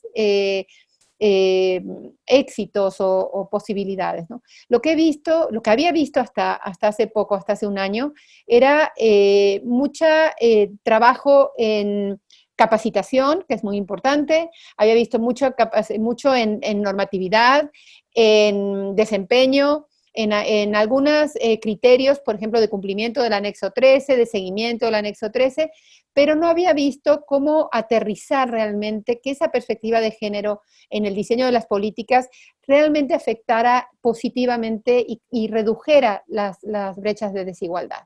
¿Cómo realmente consigues que un instrumento, una herramienta, un mecanismo, perdón, tan importante y tan interesante como la transversalización de género, logre llegar hasta las mujeres concretas en sus espacios situados y modifique y reduzca la desigualdad? Eso es el reto de la transversalización para mí en este momento. Nosotros hemos construido en el Instituto Nacional de las Mujeres el Programa Nacional de Igualdad, que está en proceso, lamentablemente, un proceso muy largo se me fue la palabra, no es autorización, es de aprobación. Es como que termina siendo como un anhelo tan grande, y llevamos 28 pasos aproximadamente, estamos en los últimos ya, porque es un proceso, es una política pública de Estado, es una política de Estado de igualdad, y pues requiere su mecanismo de autorización, de aprobación, de aceptación. Y ese Programa Nacional de Igualdad es un programa que obliga a las instituciones y a las secretarías y a las dependencias, incluso seduce a aquellas con las que no tendría obligación, que serían los órganos autónomos, para que participen también en ese tejido de dos, que son la secretaría, las instancias, las dependencias y el Instituto de la Mujer, que va como tejiendo como si fuera un gran ganchillo, encontrando puntos de acuerdo. ¿Cuál es la tercer pata de cómo construimos este Programa Nacional de Igualdad a través de este criterio de transversalización? Fue también escuchar a las mujeres. O sea, esa parte donde visitamos y escuchamos a las mujeres del país nos dio la pauta de lo que las mujeres lo intuíamos, pero no es lo mismo intuirlo como política pública que escucharlo de la propia voz de las mujeres. Las mujeres nos dijeron, fundamentalmente queremos tres cosas. Queremos paz, o sea, fin de la violencia. Queremos que repartan y que redistribuyan los trabajos de cuidado y la reducción de los trabajos de cuidado, que en muchas comunidades la reducción no crean que es una lavadora o una aspiradora. Reducciones que traigan el agua a una comunidad, reducciones que haya electricidad en una comunidad. O sea, hay que aplicar ese criterio de reducción de los cuidados, que habla de los cuidados, hasta ese punto, cómo en cada comunidad esos conceptos significan cosas diferentes.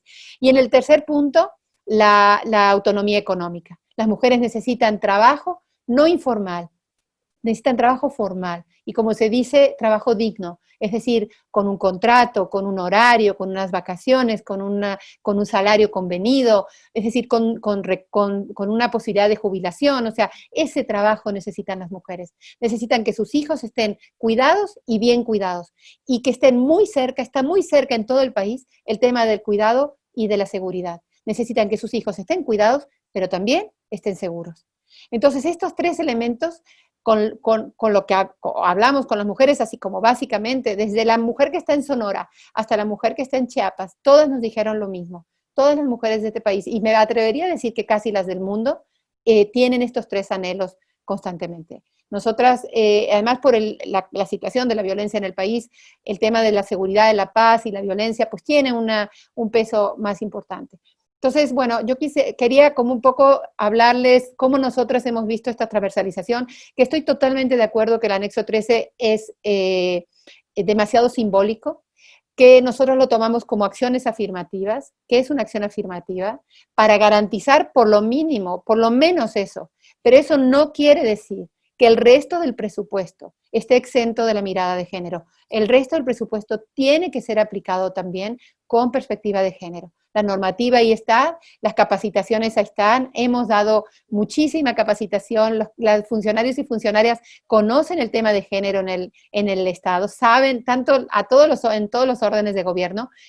Creo que tenemos las capacidades, creo que tenemos la voluntad política, creo que lo podemos hacer, pero es el gran reto, sobre todo en tiempos de austeridad. Creo que con más razón la perspectiva de género tiene que atravesar la aplicación y la implementación de esos presupuestos. Voy a dejar aquí porque me tengo que ir, ya lo había contado al principio. Lo siento mucho porque quería terminar de escuchar a Magdalena. Magdalena, siento haber interrumpido tu presentación, pero bueno, imagino que la subirán a las redes. Quedo con ustedes. Muchísimas gracias. Gracias, Claudia. Gracias todas las que me invitaron, a la delegación Miguel Hidalgo. Muchísimas gracias también, por supuesto, al delegado. Bueno, ahora es alcalde, ¿no? Que es la alcaldía, perdón. La alcaldía. Y bueno, a la alcaldía. Entonces, bueno, muchísimas gracias a todas y ojalá podamos coincidir en otra oportunidad.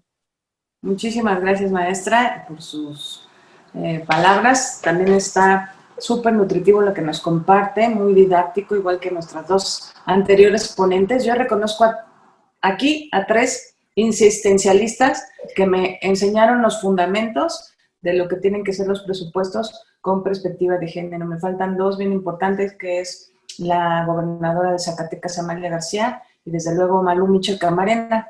Pero aquí además estamos en la cosa de la interseccionalidad, y ustedes nos enseñaron a nosotras, ustedes son las que nos antecedieron, y ahora estamos compartiendo en este espacio, cuando nosotras, las que veníamos atrás de ustedes, ahora estamos ocupando este tipo de puestos. De verdad, se los comento, me llena de mucha satisfacción, mucha alegría que nos estemos acompañando y aprendiendo todavía de ustedes hasta estos momentos. Muchísimas gracias.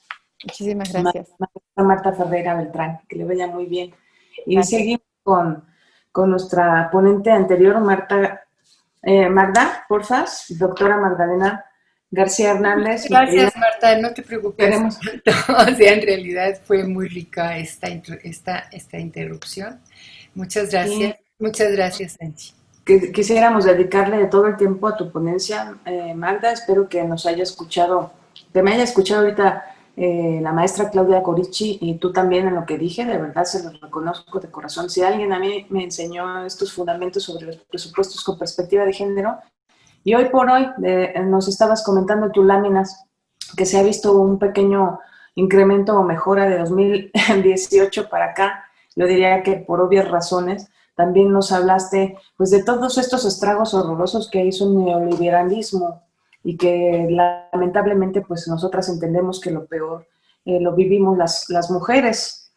También decías hace ratito que los dineros o los presupuestos tienen que estar vinculados a los derechos humanos. Parece una obviedad hoy por hoy, pero pues lamentablemente vivimos unas etapas muy oscuras en cuanto a esto anteriormente, y parecía que les estábamos exigiendo cualquier otra cosa menos nuestros derechos. También celebro que hace poquito se presentó este informe de gobierno. Hay gente que estará de acuerdo, hay gente que no, pero que queremos visibilizar aquí no son falacias, sino logros sustanciales que a lo mejor sí van a repercutir en nuestra vida presente y futura.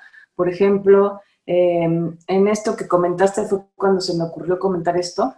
Si los presupuestos tienen que estar vinculados a los derechos humanos, eso son palabras que tienen que ir intrínsecamente relacionadas. Y antes lo veíamos como un satélite muy lejano. Hoy por hoy podemos decir que hasta el momento, y por lo que se ve, la aspiración es pues que no haya más deuda, que no haya más impuestos, que no sigan aumentando los combustibles, que haya más inversión en salud, en bienestar y seguridad. Y tenemos un presupuesto responsable y con visión humana, o eso es lo que estamos aspirando y eso es lo que queremos construir en Miguel Hidalgo y en todos los ayuntamientos y demarcaciones de territorios de nuestro país que se llamen progresistas y que tengan esta visión de derechos humanos que nos estabas haciendo el favor de compartir. Querida Magda, te dejo para que nos puedas compartir con toda calma. Nos estaba comentando alguien aquí una sugerencia, en vez de que haya preguntas y respuestas, que por favor y con calma nos puedas compartir tu ponencia magistral, como bien dijo la maestra Marta, porque está excelente, y yo te comento, están mis compañeras y compañeros de planeación, de economía, de derechos humanos, de obras de aquí de la alcaldía Miguel Hidalgo.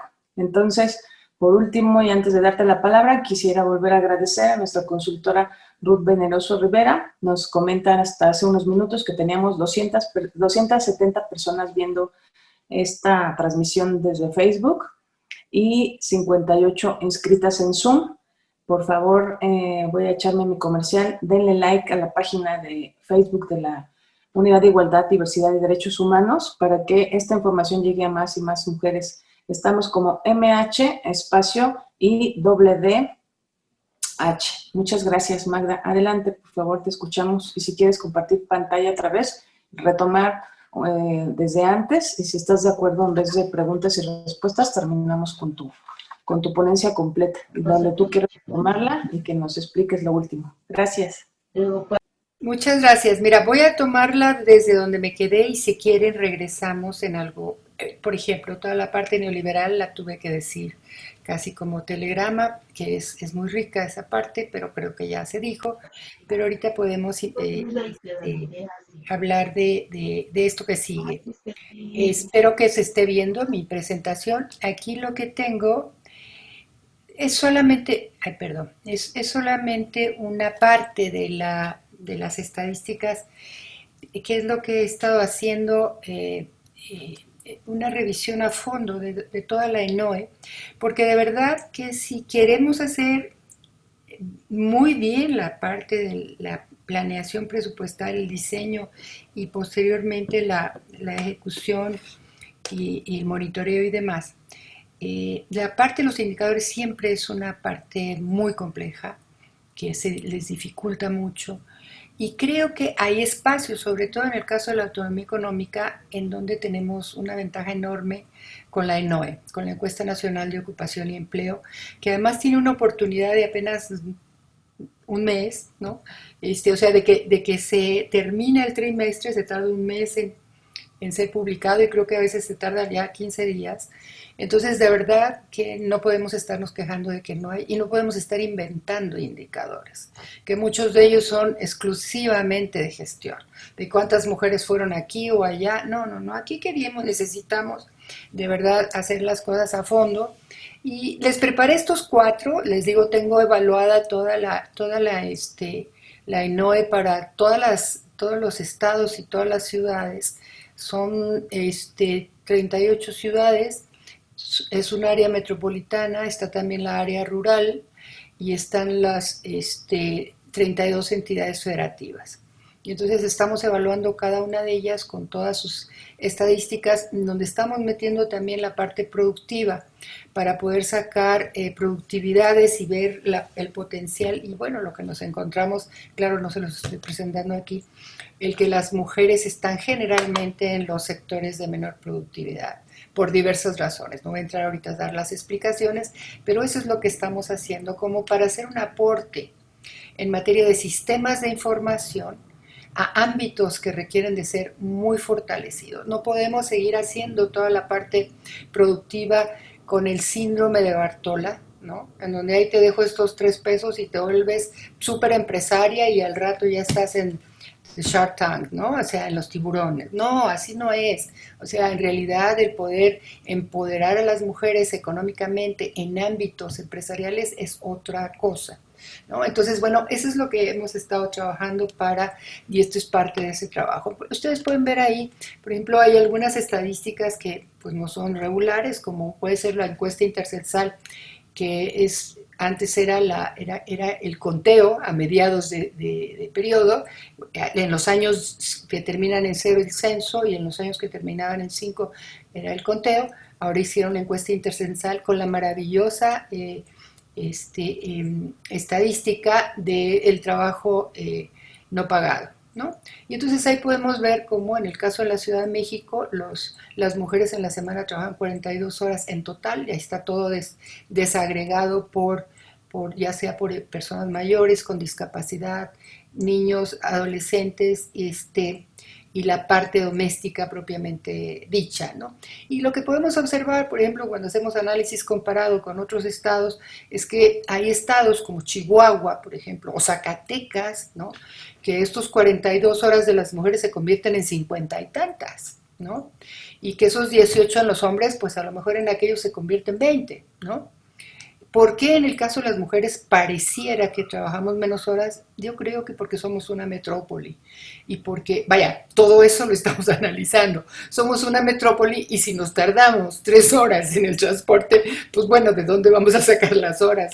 Salvo que no vayamos a dormir, ¿verdad? Entonces eso no se hace, ¿no?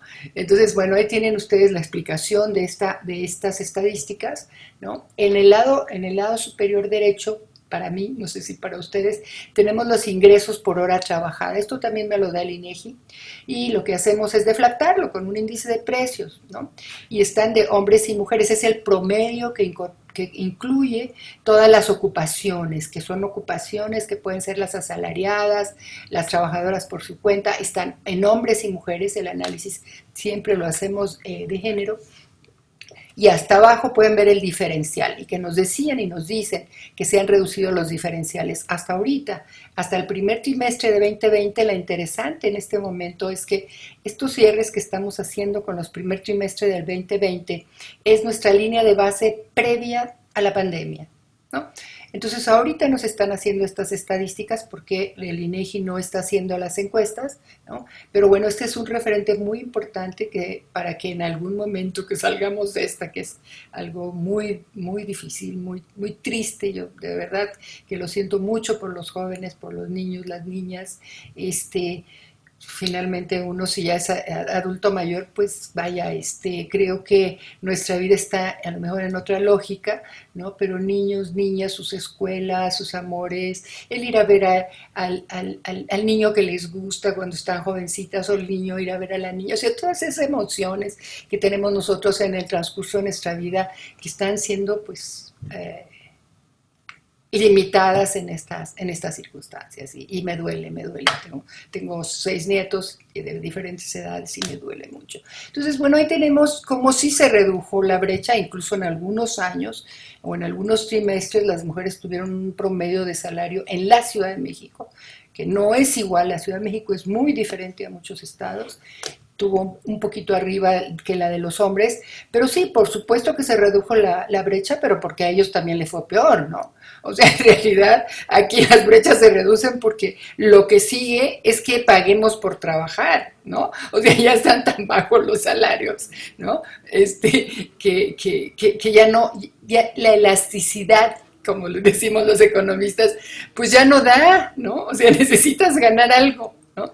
Entonces, ya vieron el salario mínimo que les enseñé y que mucha gente decía, no, nadie gana salario mínimo. A ver, espérense, el salario mínimo para empezar no es una mercancía, patrón, que siempre valga lo mismo. El salario mínimo se deteriora con la inflación y un salario mínimo, no digo ahorita, porque ahorita lleva 2 años mejorando, pero el salario mínimo al término de la presidencia de Peña Nieto era 1/4 parte y estuvo así durante muchos años, yo creo que durante todo su sexenio, 1/4 parte del salario mínimo en 1976. ¿No? Entonces sí se necesita tener esto en la cabeza cuando estamos haciendo indicadores de esta naturaleza. El de abajo es muy interesante porque la estadística de abajo de desocupación alternativa es del INEGI. Aquí yo no les voy a presentar nada que yo haga, o sea, yo hago la talacha, pero el trabajo es del INEGI. El INEGI hace un cálculo de la tasa de desocupación tradicional muy elemental y que no se compara de manera favorable con las tasas que se miden en otros países. Porque el estar ocupado significa tener determinado salario, determinada jornada, determinadas prestaciones, ¿no? Y aquí no, aquí en el salario, la tasa de desocupación tradicional significa que tuviste algún empleo en algún momento y no importa si no te pagaban, ¿no? Entonces, el INEGI, consciente de eso, hace una serie de seguimientos a las personas que están disponibles para trabajar, pero que ya ni buscan trabajo, en primer lugar porque tienen una edad que creen que no les van a dar el trabajo, ya sea porque son adultas, personas mayores o porque son jóvenes, ¿no? Y varias de ellas, otro grupo, tiene que ver con que tienen intención de trabajar, pero bajo un contexto que les impide hacerlo. Ese es lo amarillo, ¿no?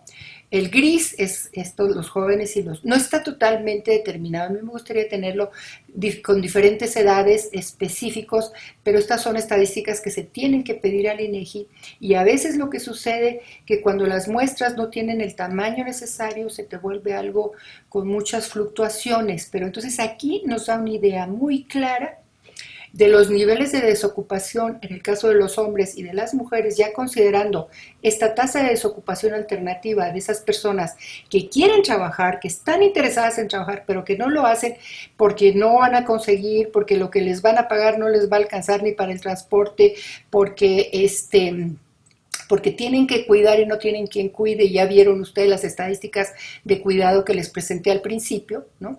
Pues hace que muchas personas y sobre todo mujeres, no se incorporen, no se inserten en el mercado laboral. Ahora, ¿todas nos queremos insertar? No necesariamente.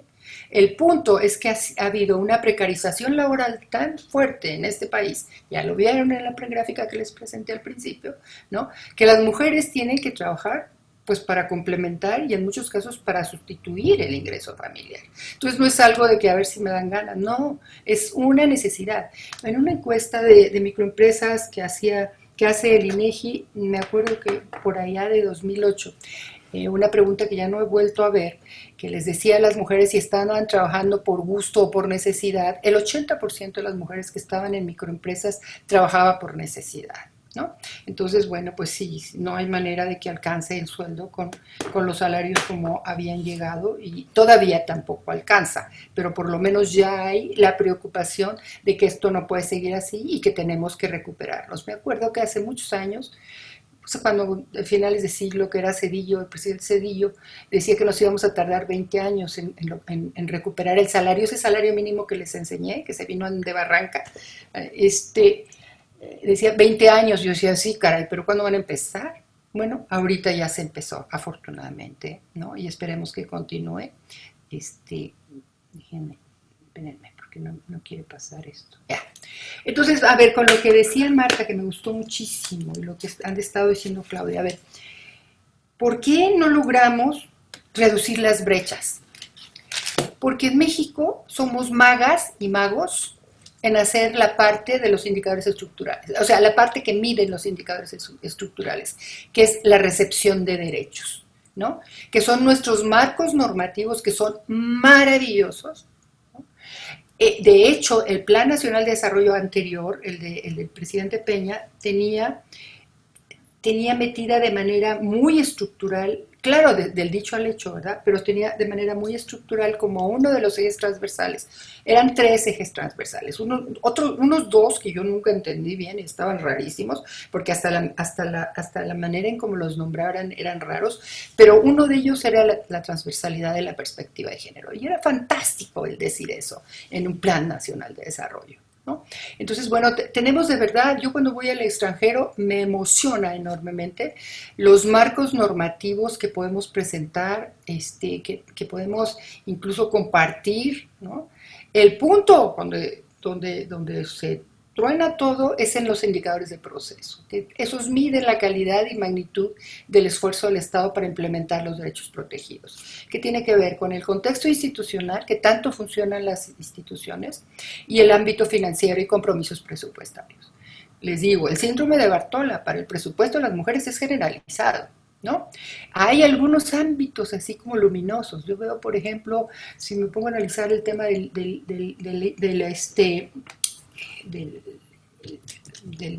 síndrome que, ay, ahorita se me fue, del SIDA. Yo en el SIDA decía, ay, qué maravilla, ¿por qué logran esto? Bueno, ahí está la doctora Uribe, que es de verdad una maga, una aliada con el género, y el tema del SIDA en su transmisión, no sé si se dice vertical, que es cuando las mujeres paren y tienen la posibilidad de infectar al hijo, a la hija, ¿no? Requiere de recursos importantes. Entonces, ahí en el presupuesto para la igualdad en materia de recursos destinados al SIDA, ahí sí hay una perspectiva que tendríamos que tomar como referente de lo que se debe hacer en el resto. Yo no digo que siempre sea, y tampoco estoy hablando de que nos den más recursos de verdad. Yo lo que estoy diciendo es que tenemos que pensar en las necesidades e intereses de cada uno. Tenemos que pensar también, por ejemplo, que en el ámbito educativo, a los que les va mal es a los hombres, son los que tienen los mayores índices de reprobación, de deserción escolar, que es también producto de asuntos de género, ¿no? Entonces, tenemos que realmente ser congruentes con el tema de género y también atender esas brechas de desigualdad. Entonces, si tenemos 3 pesos, pues por supuesto que los resultados son de horror, ¿no? O sea, ¿por qué los resultados van a ser buenos si parte del proceso? Y por eso es muy importante los indicadores de progreso. Por eso tenemos que utilizar e incorporar dentro, más que estarnos preocupándonos por los de los ODS. Miren, yo soy especialista en eso, he estado toda la vida, llevo muchos años metida en Naciones Unidas. Y de verdad que estar haciendo indicadores así que parecen, ¡wow! ¡Qué fantásticos! Y los hacen los mayores expertos. Perdón, los mayores expertos es la población que está en el territorio y que te va a decir cómo lo quiere, cómo se ve con ese programa, qué está esperando. Y de verdad que van a tener unas expectativas mucho más bajas de las que podemos tener personas de otro estatus económico, ¿no? Entonces, de verdad que hay que preguntar. A mí me gustó mucho ahorita que decía Marta, cómo habían hecho las consultas, porque nos van a decir qué quieren, van a decir cómo quieren. Y seguramente la función de las especialistas, los especialistas, es decir, cuáles son las mejores prácticas que existen como para hacerlo mejor, pero no para decir por dónde. Entonces podemos decir, miren, aquí se hizo así, fue maravilloso y lo compran, ¿no? Lo hacen de esa manera. Entonces creo que hay que ser muy humildes en este proceso de rediseño institucional. De verdad que lo necesitamos. Y de verdad que creo que hay un aspecto estructural muy importante que tiene que ver con el sector educativo. Si estos conocimientos, tanto de género, derechos humanos, medio ambiente e incluso de gestión para resultados, que tiene que ver con todo lo de marco lógico y demás, no están insertos dentro de los niveles educativos desde Kinder 1, es más, desde educación inicial, no va a haber manera. Yo cada que llego a dar un taller, a dar un curso a personas, llego el siguiente año y ya nada más hay como 5 del año anterior, ¿no? Entonces, de verdad es volver a empezar y la gente está con cara de Juan, no sabe nada, de ningún tema. Entonces dice uno, ¿cómo va a ser que ellos estén haciendo y ellas? Y bueno, pues así nos tocó vivir, así es esto. Bueno, ya estoy terminando, le di un poquito más de tiempo para esto porque me parece muy importante. De hecho, me hubiera gustado haber hecho con más detalle algunas cosas, pero creo que es suficiente, ¿no? Les digo, no se olviden de los indicadores de progreso, son muy importantes. Esta lámina es nada más para decirles que nosotras hemos estado pensando mucho en la pandemia. Hicimos ahí está resaltado en amarillito, hicimos un documento que entregamos al secretario de Finanzas, al secretario de Hacienda del gobierno federal en abril, el 5 de abril, para presentarle una propuesta de política económica anticrisis. Por supuesto no es, esto es el insumo que usamos. ¿Qué hicimos? Nos dimos a la tarea de revisar qué se estaba haciendo en todo el mundo, en América Latina, en Europa, en China, y de verdad que los chinos, mis respetos. Imagínense la guerra que traen ahorita con Trump. Bueno, no ellos con Trump, sino Trump con ellos, ¿no? ¿Y qué está haciendo China? Diciendo, bueno, ok, a lo mejor ya perdí ese mercado, tengo un mercadote gigantesco y lo que voy a hacer es crecer mi mercado interno. ¿Qué es lo que debemos de hacer todos? Crecer nuestro mercado interno. Que haya la capacidad de generación de crecimiento interno, ¿no? Que no estemos dependiendo siempre del sector externo, porque además buena parte del sector externo es transnacional y buena parte de los ¿qué les puedo decir? De las ganancias que tenemos en ese ámbito no se quedan en el país, de verdad. Una de las cosas que tenemos que leer todos y todas las que estemos involucradas con el tema presupuestal es la plataforma de acción de Addis Abeba. Esa es una plataforma que se aprobó en 2015 y que habla de financiamiento para el desarrollo. Y ahí está la neta del planeta, de por dónde se tienen que hacer las cosas para que la parte financiera, que es la que pues la que se nos enfrenta en estos momentos, ¿no? Tenemos que conocer las entrañas de la problemática y por lo tanto con conocimiento, el conocimiento nos hará mejores y nos hará libres, ¿no? Entonces, bueno, esto es nada más un resumen que les quería poner la liga. Es un video que dura 20 minutos en donde vamos explicando cómo hicimos esa propuesta de política anticrisis que nos parece fundamental, de verdad, nos parece fundamental. Perú, por ejemplo, se ha gastado cerca del 20% del PIB en atención directa a las personas y México no nos hemos gastado más que el 1%. Bueno, no es mucha gente, ¿no? No se ha gastado el gobierno federal. Entonces aquí ya estoy terminando. En realidad,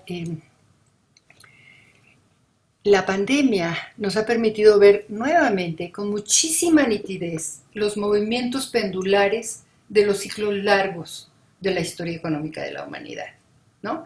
De cuando empezó, digamos, toda la parte del capitalismo, el capitalismo comercial, que fue en la época del mercantilismo, ¿no? Hasta la actualidad, que puse ahí post-keynesianismo, en donde tenemos la época del mercantilismo, que fue el desarrollo y la fundación de los estados nacionales, ¿no? En el mundo. Fue los grandes descubrimientos, el de América y el de aquí y el de allá, ¿no? Entonces, ahí era muy importante el papel del gobierno, porque no hay que confundir Estado y gobierno, pero bueno, generalmente se habla del Estado, ¿no? Y en ese momento, pues, era más Estado, ¿no? En la época del mercantilismo. Era la formación, era la época de Maquiavelo, la época del príncipe y su corte, etcétera. Pasan los años y no voy a explicar esto porque sería muy largo y sería casi que un curso, luego pasa el punto de todo lo que va sucediendo con las monarquías y el desgaste de esas formas de gobierno y esas formas incluso de usufructo de los recursos y el malestar de la población, y empieza a surgir las ciudades y entonces empieza a desarrollarse el capitalismo industrial, ¿no? En el final del siglo XIX, y el ideólogo de esta mirada, que es Adam Smith, con el laissez-faire, ¿no? Las tareas del gobierno son ahora nada más proteger la vida y la propiedad de las personas, los gobiernos son administradores y no intervencionistas, un poco cansados por los excesos de la monarquía, ¿no? Y tampoco era verdad que Adam Smith no le estuviera interesado en la regulación, sí le interesaba, pero de verdad que de esos extremos que se dan en determinadas épocas de la historia larga de la sociedad, pues dan lugar a su contrario, ¿no? Después, bueno, pasa todo lo que pasó hacia finales del siglo XIX, principios del XX, con crisis recurrentes económicas durísimas, y la escuela neoclásica de economistas diciendo que bajando el salario era como se iban a resolver las cosas, porque si se bajaba el salario, los empresarios iban a tener más recursos para poder invertir y entonces iba a ser todo floreciente. Pues no, ¿verdad? Porque el trabajador, la trabajadora, no nada más son costos de mano de obra, también son los consumidores y las consumidoras. Entonces, si tú les dejas muertos de hambre, pues por supuesto que ¿cuál mercado? ¿No?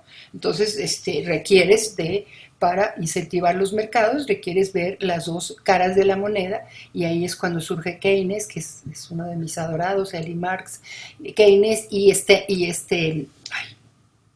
ahorita se me fue el nombre, pero hay otro que al mismo tiempo que Keynes se le ocurrió lo mismo, pero en el mundo comunista, Kautsky, en el mundo comunista, que tienen la misma teoría, la teoría de la demanda efectiva, ¿no? Entonces, bueno, ¿qué sucede? Que hacia finales de los años 60 hay una especie de deterioro económico fuerte. Estados Unidos no entró a la guerra, bueno, su economía no fue afectada por la guerra.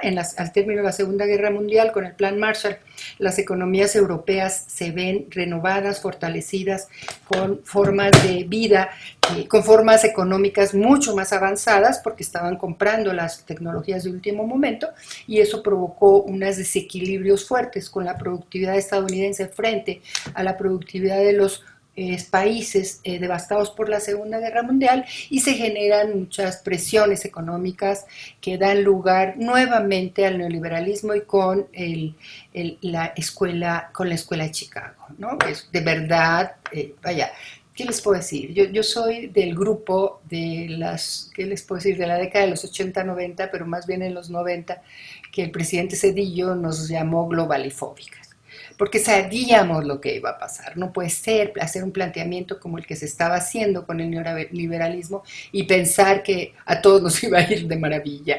No, así no era. Y lo veíamos desde entonces y lo tenemos documentado porque tenemos libros al respecto, ¿no? Entonces el gobierno no interventor adopta políticas de ajuste estructural y todo lo que tienen en esas láminas de los efectos del neoliberalismo en las mujeres, pues ahí tienen un resumen. No del consenso de Washington. A mí me molesta que hablen del consenso de Washington como el momento fundacional. El consenso de Washington fue en 1989 y nosotros en México y en otros países de América Latina e incluso en países europeos, el neoliberalismo estaba vivo desde finales de los 70.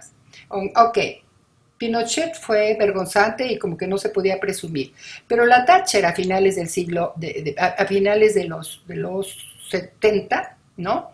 Helmut Kohl en Alemania, también en esa época, Ronald Reagan en Estados Unidos, y todo el que se quisiera salir de esa lógica, lo traían a la lógica neoliberal, y el mundo, salvo el asiático, se plegó a este comportamiento. El asiático absolutamente, ¿no? El asiático siguió invirtiendo en educación, siguió haciendo una serie de intervencionismo de Estado muy, muy importante, que ahora vemos las diferencias entre los que fueron neoliberales y los que no fueron. ¿Qué sigue? No sé, de verdad no sé. No sé porque hay muchos intereses encontrados, ¿no? Pero yo creo, como dijo Claudia, de verdad que nos toca trabajar a todos en algo diferente, ¿no? Aquí, en el caso de pensadoras, queremos transitar hacia una realidad más igualitaria y sostenible. En eso estamos trabajando. Quisiéramos y estamos estudiando, incluso nos hemos metido a la UNAM varias de nosotros a estudiar política, a estudiar teoría monetaria post-keynesiana, y de verdad que está increíble los conceptos que se pueden tomar de esa propuesta económica, donde estamos haciendo también laboratorios de las estadísticas de que disponemos para hacer un modelo y decir, miren, si se hace esto, pasa esto, y si se hace esto otro, pasa esto otro. O sea, algo que existía por allá antes de que empezara el neoliberalismo, que había una serie de modelos muy importantes como para poder predecir para dónde se iba a mover la situación en función de las políticas que uno adopte, ¿no? Eso estamos haciendo, creemos que eso es muy importante. Con esa mirada es con que lo que hicimos la propuesta de política anticrisis. Queremos gobiernos soberanos que coloquen en el centro a las mujeres y a los hombres y que no respondan a las directrices del capital transnacional. Hay muchas iniciativas sobre el pago de la deuda externa. Yo no soy de la idea de no pagar, pero tampoco soy de la idea de que nos las estén cobrando 20 veces durante el periodo en que nos las dan, ¿no? Entonces, vaya, lean Addis Abeba, ¿no? O sea, no es así como nos decía el presidente Zedillo. Es nada más desde mi punto de vista, es un rasgo de sensatez, ¿no? En alguien tiene que caber la prudencia, ¿no? Entonces, Addis Abeba para mí es de verdad que un referente importante, y con esto termino, ¿no? Muchas gracias, y nada más les digo, en el caso de género, o sea, todo esto tiene implicaciones de género, y creo que he tratado de incorporarlas en mi charla, en mi exposición. Claro que esto lo hubiera hecho como en un minuto, porque era lo que ya me tocaba, pero aquí quiero decirles, la pugna por la igualdad no ha sido nunca por ser iguales a los hombres, en el sentido de semejantes, sino para ser consideradas tan humanas como ellos. Y esto es de mi maestra Alda Facio. Muchas gracias. Gracias a ti, querida Magda. Yo creo que nos has dejado mucho más claro el panorama para las personas que vamos a intervenir en esta diseño del programa operativo correspondiente para los presupuestos del año que entra, pero también para muchas cosas. A mí me hiciste recordar con esta cátedra, literalmente, que nos diste, y que eres muy generosa en compartir con nosotras a través de este medio, porque cuando estudié la licenciatura en Trabajo Social y tenía mis clases de Economía Política, después decía, ay, no me habría equivocado de carrera, quiero ser economista. En fin, muchas gracias, Magda. Lo vamos a estudiar muy, muy ampliamente. Yo te voy a avisar también de los resultados. Yo creo que sí se antojan muchas, lo de la globalifobia también me hizo recordar muchas cosas, pero sí estamos viendo los resultados. Ojalá que tenga un giro y una compostura todo este diseño nuevo que es al que le estamos apostando. Por eso nuestro ciclo de conferencias se llama Presupuestos para la Prevención y Atención de la Violencia con Perspectiva de Género y de Derechos Humanos. Y le pusimos así un subtítulo chiquitito que decía la nueva normalidad que queremos. Y es la nueva normalidad que queremos, que necesitamos y que vamos a construir entre todas y todas. Así me despido yo también y quiero agradecer a mis compañeras y compañeros de la Unidad de Igualdad, Diversidad y Derechos Humanos, a la maestra Claudia Corichi García, titular de la Unidad de Enlace Legislativo y Relaciones Institucionales de la Auditoría Superior de la Federación, a la doctora Magdalena García Hernández, directora general del Bufete de Estudios Interdisciplinarios AC, y a la maestra Marta Ferreira Beltrán, directora general de Autonomía y Empoderamiento para la Igualdad Sustantiva y Mujeres. Asimismo, a la consultoría de Ruth Veneroso Rivera, y que tengan muy buenas tardes a nombre del alcalde Miguel Hidalgo, Víctor Hugo Romo de Vivar Guerra. Muchas gracias y nos vemos el próximo jueves. Hasta pronto. Bye, bye. Gracias.